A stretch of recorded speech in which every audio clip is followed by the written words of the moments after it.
આ જે સ્ટ્રો છે એને મારે આ કાગળ ઉપર ચોંટાડવી રહે છે નહીં, રહેતી નથી.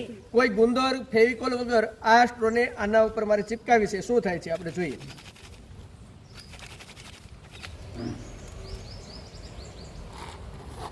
ચોંટી ગઈ. કોઈ પણ ગુંદર, કોઈ પણ ફેવિકોલ વગર આ દરેક સ્ટ્રો છે એ આના ઉપર ચોંટી જાય છે. આના માથા ઉપર ચોંટશે, જોઈએ. ચોંટી ગઈ. આના માથા ઉપર પણ ચોંટી ગઈ. ચલો, શું રહેલું છે? વિજ્ઞાન. કયું વિજ્ઞાન? તો આના પાછળ વિજ્ઞાન એવું છે બાળકો કે આને જ્યારે સ્ટ્રોને હું આ કાગળ સાથે ઘસું છું ત્યારે આના ઇલેક્ટ્રોન્સ આમાં થાય છે, એટલે કે આ જે છે પોઝિટિવ અને નેગેટિવ ચાર્જ ઉત્પન્ન થશે, જેના કારણે સ્ટેટિક ચાર્જ